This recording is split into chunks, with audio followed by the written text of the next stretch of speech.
Good morning, everybody. It's Bear with BearIndependent.com, and we are talking about today people in episode 5 of our Back to Basics series. People are the best things and the worst things about life, in my humble opinion. Yes, and there's some rampant gray hair right here, just ruining my camera shot. People are the reason I do what I do, both the good aspects and the bad aspects of what I do. And we won't jump into those rabbit holes. But you gotta have people.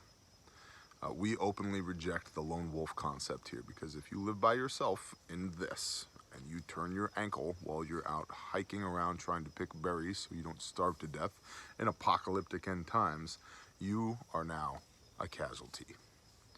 You are also your own first responder and your own security guard and your own medic and your own camp cook and your own whatever. Many hands make light work. You need people. So let's talk about that a little bit. Security. The more people we have to put on security, the better. With small groups of people, it's difficult to take and hold large places, large pieces of land. And the shifts for your watches become difficult. Say you have 4 people. Well, somebody's always got to be awake and alert, okay? We break these into 6-hour shifts. That means that somebody is always getting bad sleep. That's a problem. That'll work for a week, maybe a couple of weeks. After that, forget it. You're going to be miserable. Where if you had, say, 12 people, and we made 4 of those people dedicated security personnel, meaning that that's their primary job. Because, by the way, everybody has a primary job and a secondary job, and in some cases a tertiary job. But primarily, we've got 4 people that are on security. You know what? We're now much more secure. We can get much more done in the camp because we know that we're protected. And we've got 8 other people for the cooking, the cleaning, the basket weaving, you know, the animal husbandry, the peeling of potatoes, the whatever. Okay? So security is one of the primary reasons we want people. Now, the more people you have, the more food you're going to need, which is why you should be stacking food to the rafters, as well as working on your agriculture, because it takes, an army marches on its stomach, right? Another reason why it's good to have people is specialized labor. Getting back to that, you know, primary, secondary, tertiary duties and responsibilities. You might have somebody who's a badass IT guy, but also really good at cooking. Okay, cool. Well, maybe today we need to do badass IT stuff, or maybe today we just need to make breakfast. Well, it's nice to know that breakfast is covered. Or somebody that knows how to trim goat hooves, and hey, that's chokeweed. Don't let the goats eat that because it will kill them, or whatever, right? Or your mechanics, your tinkerers, your machinists, the people that make things and fix things. It's good. All of these different skill sets are good. All of the skills necessary to be a successful prepper / preparedness minded individual don't grow on one set of legs. So the more sets of legs you have, the more likely you are to have an all-encompassing specialized labor collection of skill sets. You know, a lot of these professions are just that. They're professions. People dedicate their lives to them. So having an ER doc or an extremely competent nurse or a doula, or, you know, somebody who knows you know, just the delivering of babies. Well, how could that be important? You think people are going to quit trying to make them just because the world's ending? See what I mean? So specialized labor is really good. Another thing that people gives us is resiliency. That if somebody leaves, or if somebody gets injured, or if somebody, God forbid, dies, we have resiliency. The more of us there are, the more capable we are at absorbing blows like that. Okay? So resiliency as well as redundancy, right? If I've got 3 camp cooks, sweet. And that means that the camp cook is not responsible for preparing every calorie that we eat. They're now responsible for preparing 1/3 of the calories that we eat. That makes their quality of life much higher, okay? If 2 of our security guys get injured because they're out patrolling and they fall into a freaking ravine, the more security guys we have, the better. And getting back to specialized labor, good thing we have a medic, because now we can patch them back together, get them home, put them on cots, and let somebody tend to them because we have people. Work projects. Many hands make light work. So the building of things, the maintaining of things, the doing of things. When you have a large camp full of people, you're going to generate a lot of trash. What are you going to do with that trash? Well, we'll just burn it. Cool. Collect it all up and burn it. By yourself. Go ahead. I'll wait. Or 10 guys empty 10 trash cans, throw it in the incinerator, boom, handled. So forth and so on. Hey, weed that garden. Boom, handled. Hour later, handled. Because you can throw 10, 20, 30 people at it. We need to stretch this fence. Awesome. Let's put 8 guys on that. Having people is good. It's really, really good. And the more work projects you do together with your people, the better you will get at working with one another.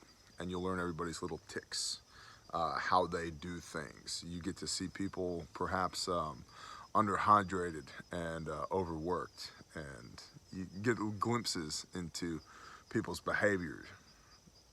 That's a good thing. You want to find the edges of the envelope on those relationships. So work projects is a really good thing for having people for. The different skill sets and different lifestyles and life experiences also allow for multifaceted discussion and planning when you're going into things, when you're choosing a course of action. Having multiple different opinions and points of view on a matter can be incredibly productive, because one person might, because of the different angle at which they approach things, they might be able to shine light on a facet that you completely missed, and that could be mission critical, right? And so the more minds you have to apply to problem solving, the more likely you are to solve the problem with the least amount of expenditure of calories, resources, blood, sweat, and tears, right? And so having multiple people to mission plan with, if you'll give me that phrase, gives you a higher likelihood for success on those missions. And then really for me, joy of living. Our quality of life is incredibly high. I'm not trying to form these groups just so that when the world ends, well, the world's been kind of endy since March 2020. And my quality of life has perhaps never been higher. And I've never had more people in my direct sphere of influence in my personal circles than I do right now. Now, it can be challenging to manage, because it is management, to manage that number of people.